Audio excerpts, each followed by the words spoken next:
Perkenalkan nami kula Regana Pradipa, absen 17. Peran kula dadi Dokter Nugroho. Rahasia 2 saking absen 16 peran kula Penny lan Kila. Kula Intan Indraswari saking absen 11, peran kula dadi Mbak Darmi. Kula Nomi Gracia Natalia Sitomorang saking absen selikur, peran kula Anita. Perkenalkan kula Isna Ratna saking absen kalih 12 kula dados peran ibu. Kula Canggung Wibisono kalih absen 13, peran kula bapak. 13.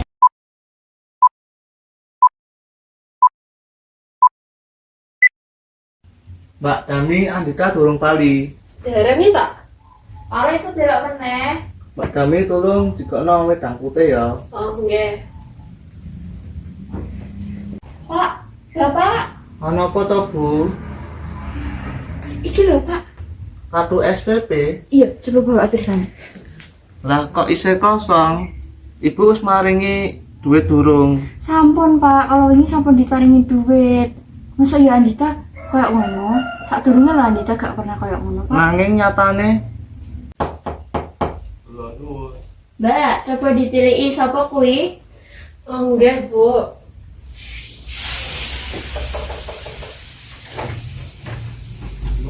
Andika ngoten. Loh, wow, pamitan ngrene. Pun kok. Sapa, Mbak? Loh, nek mau Andita anu jare kerja kelompok, pamit kerja kelompok. Nggih, wau ajeng teng griya kula.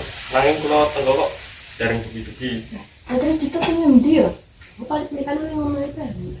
Coba kula tak teng griyane Mimita menawi enten teng mriko. Ya wis ya, Mbak. Engko nek pamane nek seumpamane mengko ketemu, dawuhi dikon bali ibu ngono.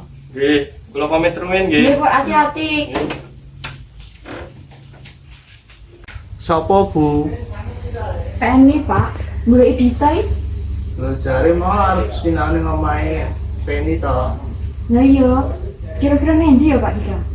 Bu, Andita kok dadi kaya ngene, pinter, boroh lan ora jujur. Ya, Bapak. Sebab piye to, Bu? Anakmu kok kaya ngene, cilik digedhekke, wani ngapusi wong tuwa. Sabar to, Bapak. Assalamualaikum. Saka ngendi kowe? Kula saking Geni ya ora iso wangsulan, jare arep sinane ngomahe Penny. Malah Penny malah mrene. Rencana kok ngendi to, Nduk? Kan lenggah kene.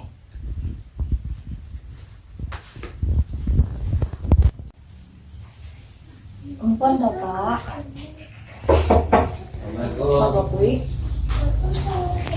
Waalaikumsalam. Lah, jalur gunung, Om.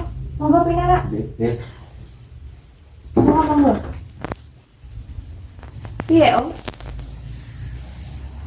Ngono lho kok sange nyoba ruwan-ruwanan sing ora kepenak. Wah, Andita niku lho, Om. Andita ngopo to, Mbak? Anakmu kuwi lho gawe gelaku. Ora tau-taune kaya ngene. Lho pripun to, Mas? Wong percaya apik kok ngene kok.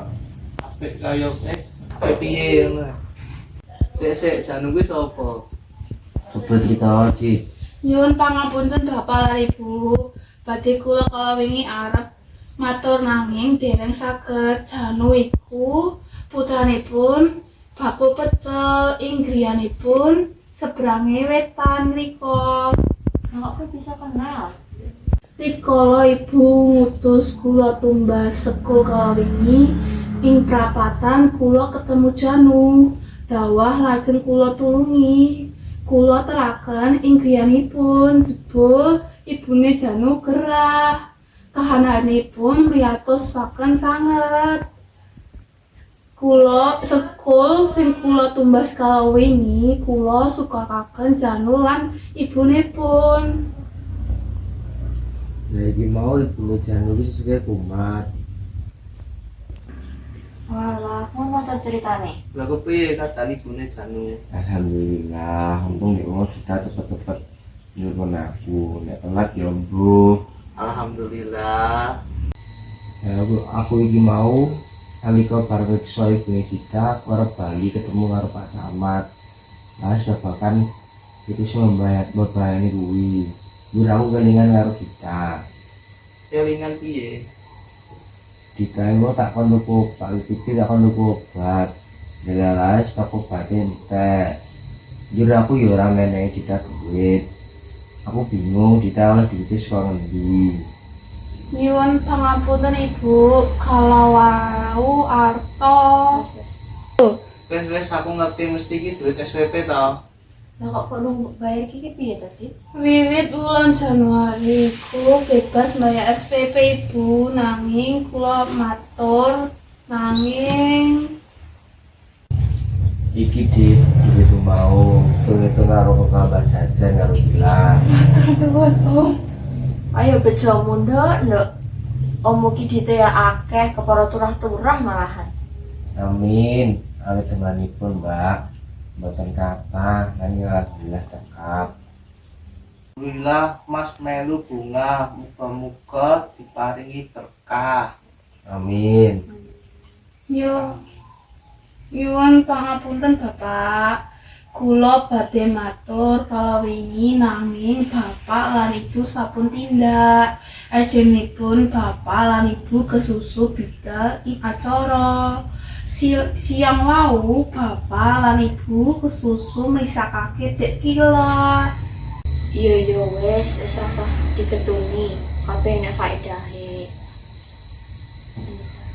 Bapak, Ibu, kula badhe matur. Ya matura. Men ngomong apa, Dik? Menawi pareng arta ingkang damel bayar SPP kula suwun. Men ngomong apa? Ya arep kanggo apa? Apa sangumu sing kurang? Sanes kula Sukawati Janu sanajan namung sekedhik kathah ginanipun. Walah, yen ngono Ibu sarujuk wae. Bapak uga sarujuk ngapunten ya, Nduk. Bapak wis duwe rasa cupriya marang awakmu. Jebul anak wedok iki duwe pemikiran sing becik. Bener kandhanamu senajan kanggo awake dhewe ora sepira nanging kanggo Janu mesti akeh bungane. Bapak sarujuk menawa menungsa urip ngono kudu wigati kanggo urip wong liya. Alhamdulillah. Matur nuwun nggih Bapak.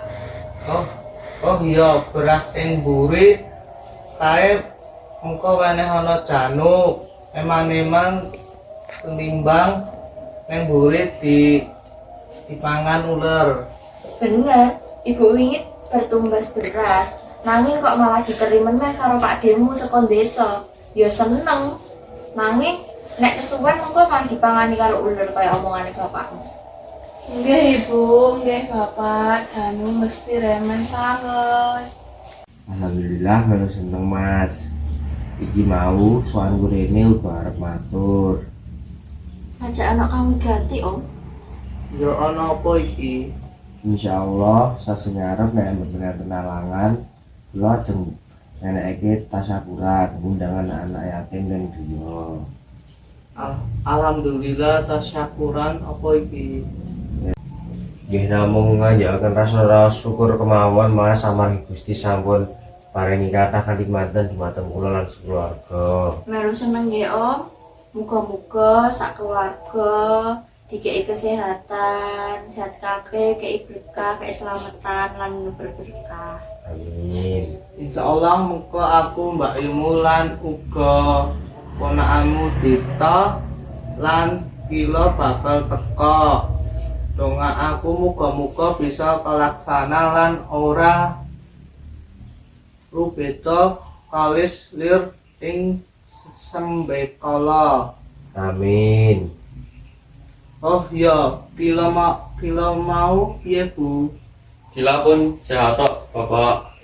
Alhamdulillah anak lanang wis sehat kene lunggah jejer Bapak. Nggih. Kita saling dokter aja. Alhamdulillah sehat terus. Alhamdulillah sehat terus ya, Nduk. Ya, Om.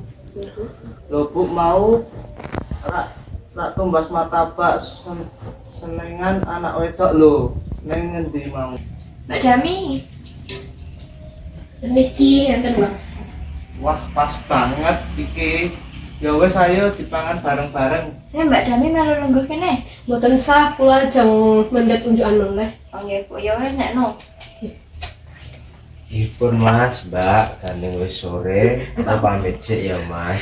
Ditunggu pasiennya yang omah. Ya wis matur suwun ya Om. Salam kanggo bule uga anak lanang. Muga selamat kabeh, muga diparingi berkah. Iya Mbak, amin. Insya Allah salamipun. Kula mangke kula doakan. Assalamualaikum. Waalaikumsalam.